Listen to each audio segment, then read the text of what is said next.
There's not really anything that worst games of 2022. Fuck it, I watch played this. a ton of video games in 2022.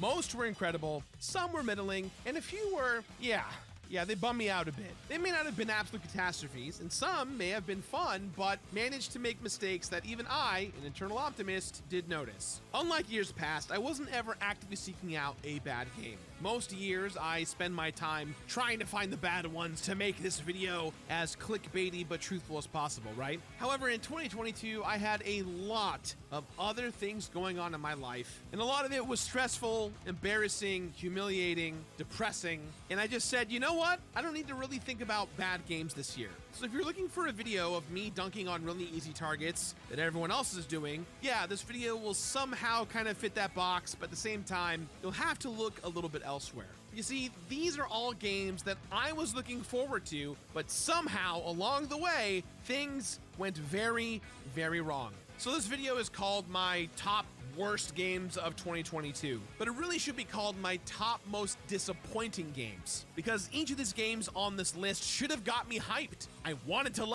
don't know what I played in 2022 that actually came out in 2022, to be honest. love them. They are my kind of games, and what I got was severely disappointing. So just know that going into this. There's maybe 2 on this list that are truly, truly bad. The rest, I'm just very, very disappointed in.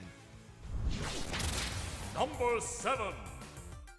There's only 7 games. When Pokemon Sword and Shield released, there was a lot of controversy over the graphics. Is he actually, specifically is he saying? this tree here. A group of very vocal fans said that it would look awful and visually compared it to Breath of the Wild. However, that never really bugged me. I loved the new Pokemon game. The wild area was amazing. The gym experience was very unique. I had a great time with Sword and Shield. And truth be told, when it comes to Pokemon Scarlet and Violet, I had the exact same feeling. But this time, I can't let the Pokemon Company get away with this. Before I go any deeper, I have to talk about my experience with the game so far. I'm having a great time with it. It's very fun. I'm doing this fun challenge where my audience on Twitch is helping me make a living dex before I leave the wild area. It's just a fun little challenge because I always complete these games and I wanted things to be different. So as of right now, I haven't really experienced the story or any of the school elements, but what I can say is that it still plays like the current generation of Pokemon we all know and love.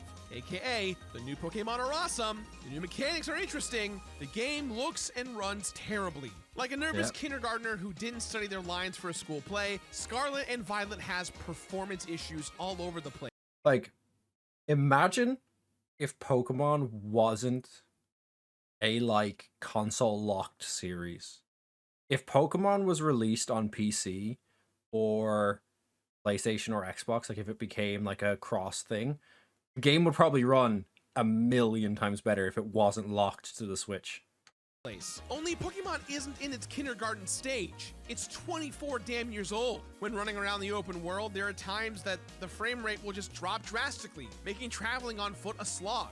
And then there are graphical glitches. Now, I haven't experienced the whole ton of them, but I can't count the amount of times I've seen Pokemon walk through walls or go around invisible things during a battle. But what's worse are the things that aren't glitches and are just lazy, like watching students walk through a battle. Look, Pokemon Scarlet and Violet is the first entry here because this game is incredibly fun and is still very different when it comes to the Pokemon formula that they are trying to modernize. Overall, I've really loved my experience catching these little monsters and doing my best to get shinies to give to my girlfriend. But these graphical issues and low frame rates are seriously inexcusable. The bummer in all of this is that it really feels like the Pokemon Company isn't going to change anything about any of this anytime soon. Number 6. I honestly think the fact that they haven't patched, I know there's a big patch for Pokemon Scarlet and Violet coming out in this month, end of this month, start of next month. I don't think there's going to be performance improvements. Looking at how they did it with Sword and Shield didn't run great, didn't look great. And there was never really performance improvements. It always kind of ran bad. So I don't think Scarlet and Violet's gonna get any better, is the annoying part. Otherwise I would play it a lot more, but I just don't think they're gonna work on it, so I'm not bothered putting time into it. Look, I love scary action games. Some of my favorites are the first 2 Dead Space titles, The Desolate Side Never finished Dead Space 1 or 2. sci-fi setting, terrifying creature designs, and a surprisingly sympathetic protagonist made for a unique experience that could only happen in video games. And even though the third game was disappointing, eventually I was given hope by Callisto Protocol, a game that was so similar that it even had the same team who worked on the original games. And I've got to say, in the end, this is a game that was not ready to come out of the oven. It starts off with some awesome high-octane sequences and stellar performances by the cast, but soon Callisto Protocol becomes repetitive and boring. Melee combat is actually kind of similar to Punch-Out. Dodge, sometimes monsters attack, hit them a few times, repeat. This is novel at first, but this system is both difficult to master and gets stale when repeating the same pattern for hours on end. Beyond lackluster combat variety, there are a lot of stealth sequences where you Would say that the life bar behind his head is kind of literally just ripping Dead Space. either succeed or die, resulting in overly grisly death animations. Now, I normally have a stomach for these kinds of things, but they're often so drown out and gruesome that it goes from scary to gross and takes away from playing the game. But the nail in the coffin for me, because I'm the completionist, is the collectibles. This game is extremely linear and lacks even a chapter select, so collectibles are easy to miss on a first pass. And in my playthrough for the show, some collectibles just disappeared if I died right after grabbing them. Some didn't even spawn. Fortunately, I played Callisto Protocol on the PS5 and not the PC, where a majority of the issues were there and they were a lot worse. The big takeaway from all of this is that Callisto Protocol is really fun for the first quarter of the game. The world building and presentation are great, and the combat is fun at first. However, the rest of it just feels like an average action game instead of the desolate horror classic I hoped it would be. Now, there have been some updates to address some bugs and glitches and add quality of life improvements, so maybe this game won't be on your lists. But as far as 2022 goes, the year the game came out in, and the state that it was released in, this game is right here. Again, Haven't touched going it. back Have to the no whole idea. of this Haven't whole watched anyone list, play it was either, so I have extremely no disappointing input on from what this. we got with Callisto Protocol. And I hope for a brighter future for their next title. And hey, shoutouts to YouTube for practically ruining my video on Callisto Protocol because it got instantly demonetized after I stayed up for a week straight writing, completing, and making the video. So hey, if you want to watch my video and give me some views, I'd appreciate that. If not, no big deal.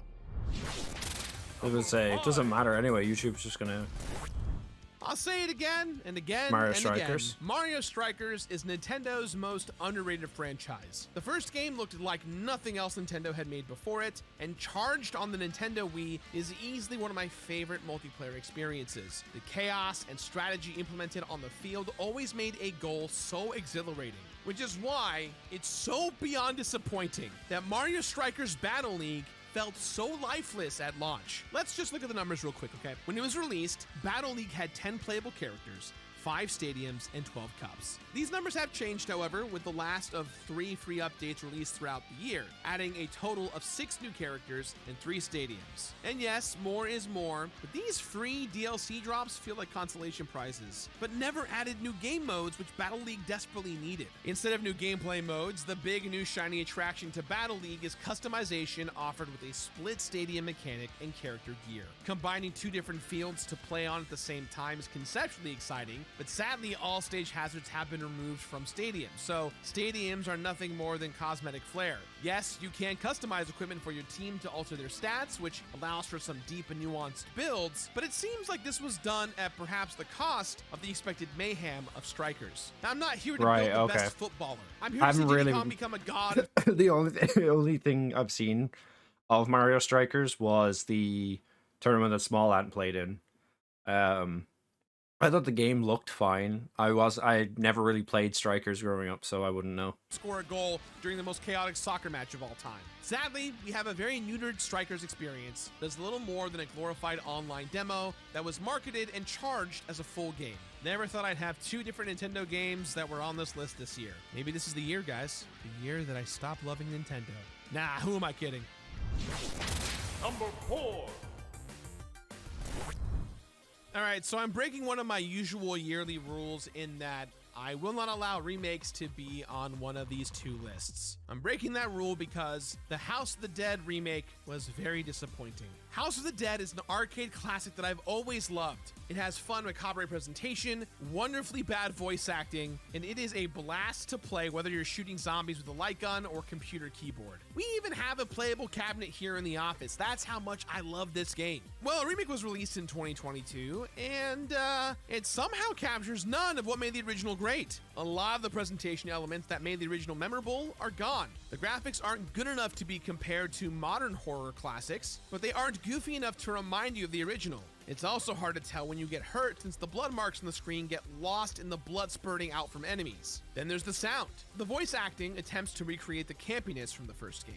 The score is completely new, however, since there were licensing issues with the original music. And I'm baffled just how far off they were with the mark on this one with these new arrangements. They're fine, but they don't even feel remotely the same. The most egregious issue is that there's no true light gun support, which seems like the very... That sounds to me like, regardless, because the music was never going to be the original music, you were never going to like it. First thing you'd want to try and nail when making a light gun game. Instead, a modern control scheme has been slapped on this bad boy, and to poor effect. Controls feel alarmingly sluggish for a game dependent on reaction time, especially against smaller and faster enemies. If you're playing on the Switch, you can thankfully use gyro aiming with the Joy-Cons, but things still don't feel well optimized. The fact that the House of the Dead remake didn't turn out all that well stings because the team behind it clearly had love for this game. A lot of things like the light gun or VR support got left behind for various reasons. VR support would have been code great. For time and money, and publisher wants game to go. If they had both of those, there's no doubt to me that we would have seen a much better product. Instead, we're left with something that felt dead on arrival. I was supposed to say, this feels that feels like a straight to VR, like get it in people's hands so they can like play through it thing, but no. A good sequel should take the things that made the previous game and expand on them well. Look at Sonic 2 or Mario Galaxy 2. But when Blizzard released Overwatch 2, they weren't really looking for ways to improve the game. They just had dollar signs in their eyes. Overwatch 2 features minor gameplay changes. Overwatch 2 is the most disappointing game I've played, actually, that came out in 2022. It is the exact same game with a slightly different rank system and a couple new characters. Oh, and a whole like mechanics overhaul. That's it. It's Overwatch 1.5. It's so bad. The original game. I'll probably still play it on stream when I'm bored because it's a fun party game to play with like a couple of friends. But like it's just not good. Reduced from 6 members to 5, 1 less tank, and environments were changed to have more cover. They even added a new mode where it was the player versus the environment, which, hey, not a bad idea, but the biggest changes come with how people paid for the game. Overwatch 2 gets rid of the loot box system from the first game in exchange for a free-to-play model. This means that you can experience and unlock most of the things that the game has to offer, like skins and other heroes. But if you want to get them immediately, you just have to buy the battle pass. This may not seem like a pay-to-win system, but the game is programmed in a way where certain characters are countered by others. And if you haven't unlocked them yet, then yeah, you're kind of at a massive disadvantage. But if you don't like the new free-to-play system, you can just play the original Overwatch and have fun there, right? Wrong. Though Blizzard initially said that both games would be able to run simultaneously, they instead chose to completely shut down the original Overwatch's servers, forcing players to update to this new game. There's no doubt about it, this change did not come from a place of... That was also the most annoying part, not preserving the old Overwatch, where like StarCraft 1 and StarCraft 2. Like, why didn't you just leave Overwatch 1 alone? Wanting to improve the game. In our hearts and on paper, it was driven by greed. I get that Blizzard is a company that needs to make cash, but this is at the cost of player enjoyment. Number 2. The last time Platinum Games and Square Enix worked together, they released Nier Automata, a game that's widely regarded as a classic and one of the best Automata? Is it not automata? games of 2017. So when it was reported they were working together again on a multiplayer action RPG, fans were hyped. And yeah, I was too. However, when expectations are that high, it's very easy to fall into the crevices of disappointment. Such is the case with the appropriately named Babylon's Fall. Anyone will tell you that the last word to describe I know one person who played this when it came out, and he was like, yeah, it's meh. most of Platinum Games' titles is boring. There is a first time for everything. The combat starts off strong at first with fun combos and dodging, but quickly gets dull since enemies will only attack you one at a time. The game looks bland. It is bland. Some enemies have cool designs, the rest aren't anything special, and the environments are made up of empty fields or similar looking hallways. I don't know who recorded this or whether he's using someone else's footage, but the quality Once is again, awful. This is coming from a part of the same team that made Nier Automata and Bayonetta, for God's sakes. Some of the most unique looking games out there. But the crux of it all is that Babylon's Fall is a live service online game. This means that it's dependent on a lot of people playing the game at the same time. The most players this game ever had at once was only 1,166 people. And after 2 months, that number had dropped down to 1 person. Add on some unnecessary microtransactions, really god-awful customization options, and this is without a doubt one of the worst titles that Platinum Games has ever made. Number 1. I'm gonna guess, is it the not the Warhammer, the D&D game? You know, it's been a whole entry since we've talked about a Blizzard title.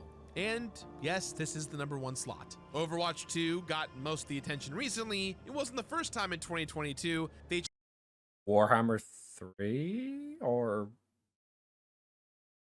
Diablo? tried to screw over consumers for the sake of cash. So without further ado, my number 1 game of the year that is Diablo. the worst. Diablo Immortal. A mobile entry in the classic dungeon crawler Diablo series, Diablo Immortal takes place in between Diablo 2 and Diablo 3. Combat has been massively stripped down so that dungeons are smaller and combat is simplified. Now this is disappointing, but it is understandable given that Immortal is meant to be played on mobile devices and not a PC setup, even though you can obviously play the game on PC. It's very large, with limited customization options. It is clear that you are playing a mobile port of a game on a PC. Granted, they could have updated the game since I last played it, but I put in a good probably 30 to 40 hours, and I learned enough about the game. First and foremost, the scaling in the game is all over the place. Levels 1 through 20, you can get within the first hour to 2 of the game. Anything beyond that is a very slow crawl. The game's ecosystem is not completely dependent on having the best gear for the sake of PvE. But the game and its UI is consistently reminding you to spend money. The entire time you're playing, it's telling you, hey, this thing that you want to get, you can earn it naturally or spend money to make this notification go away. I kid you not, it's notifications galore about spending money left and right. Diablo Immortal is yet another free-to-play game with a battle pass I heard about this.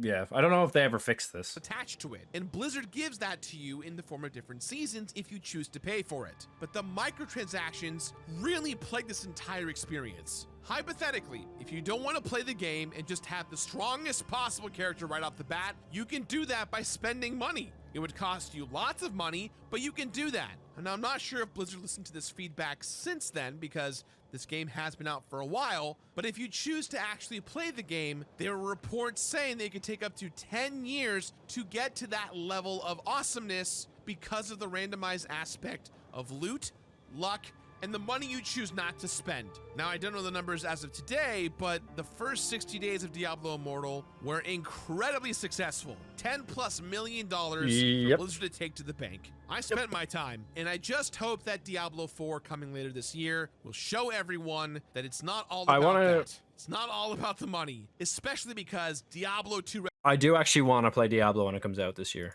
Resurrected is an incredible title. So at the end of the day, it turns out that with all this exploitative systems, I'm not the only one thinking that Diablo Immortal can go to hell, being the worst game of the year in my eyes. The sad thing is, as a mobile game, Cool.